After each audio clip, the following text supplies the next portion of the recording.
اعوذ باللہ من الشیطان الرجیم بسم اللہ الرحمن الرحیم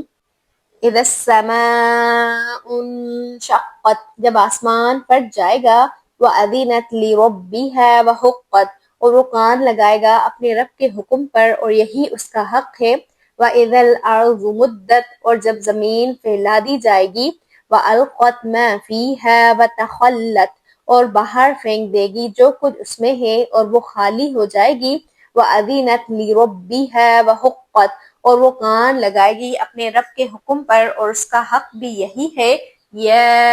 ایھا الانسان انک کادح الی ربک کدحا فملاقیہ اے انسان بلا شبہ تو محنت کرنے والا ہے اپنے رب کی طرف خوب محنت پھر تو ملنے والا ہے اسے فَأَمَّا مَنْ أُوتِيَ كِتَابَهُ بِيَمِينِهِ پھر رہا وہ جو دیا گیا اپنا اعمال نامہ اپنے دائیں ہاتھ میں فَسَوْفَ يُحَاسَبُ حِسَابًا يَسِيرًا تو ان قریب اس کا محاسبہ کیا جائے گا آسان حساب کی صورت میں وَيَنْقَلِبُ إِلَىٰ أَهْلِهِ مَسْرُورًا اور وہ لوٹے گا اپنے گھر والوں کی طرف ہنسی خوشی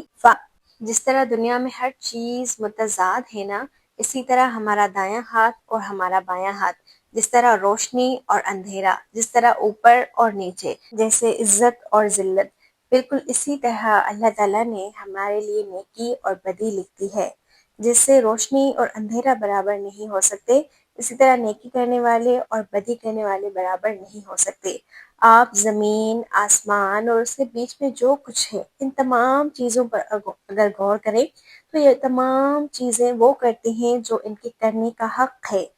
یعنی آسمان ابھی کھڑا ہے اور زمین ابھی خاموش ہے تو یہ کیوں خاموش ہے کیونکہ اللہ تعالیٰ نے اسے یہ کرنے کا حکم دیا ہے اور اسے یہی جگاتا ہے کہ وہ یہی کرے لیکن ہم انسان جیسے اللہ تعالیٰ کہہ رہے ہیں نا کہ تم مشقت اٹھائے ہوئے اپنے رب سے ملو گے ہم اس دنیا میں کبھی فارغ نہیں ہوں گے یاد رکھیے گا ہمیں لگتا ہے بس یہ کر لوں پھر فارغ ہو جاؤں گی بس یہ ہو جائے پھر فارغ ہو جاؤں گی کبھی پڑھائی سے چھٹکارا چاہتے ہیں کبھی پھر شادی کا مسئلہ آ جاتا ہے پھر بچوں کا مسئلہ اس کے بعد ان کی شادی اور پھر کمانا اور یہ تمام چیزیں اور ہمیں لگتا ہے کہ جب ہم فری ہو جائیں گے تو ہم اللہ کو وقت دیں گے دیکھیں جب ہم فری ہو جاتے ہیں نا تو ہم فری ہو جاتے ہیں ہم فارغ ہو جاتے ہیں ہمارے موت کا وقت آ جاتا ہے دا اینڈ ہو جاتا ہے اور پھر ہمیں کوئی وقت نہیں ملتا ہمیں اسی مصروف زندگی سے اپنا وقت اللہ کے لیے نکالنا ہے یہی تو اصل چیز ہے جو اسلام لے کر آیا ہے اسلام میں رہبانیت نہیں ہے اسلام میں ایک جگہ پر بیٹھ کر اللہ اللہ کرنا نہیں ہے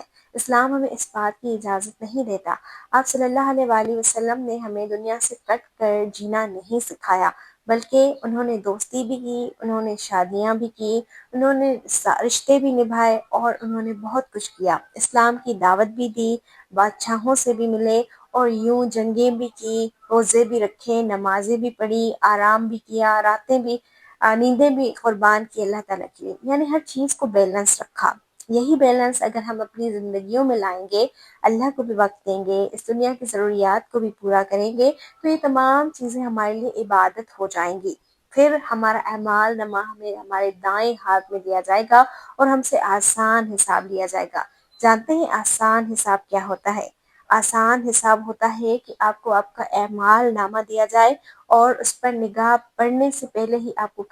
کہا جائے کہ اس میں جو بھی تمام برائیاں ہیں وہ تم سے معاف کی گئیں اب تم جاؤ اور تم جنت میں جاؤ تو یہ آسان حساب ہے سوچیں اگر اللہ مجھ سے ایک سوال کرے کہ تم نے یہ کیوں کیا تم نے اپنی زندگی کو بیلنس کیوں نہیں کیا تم ایک چیز کی طرف کیوں چلے گئے تو ہم اللہ تعالیٰ کو کیا جواب دیں گے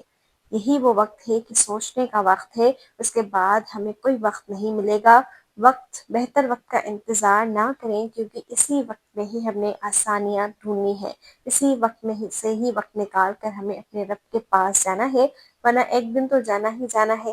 پھر اگر اس دن اعمال نامہ ہمارے الٹے ہاتھ میں دیا گیا تو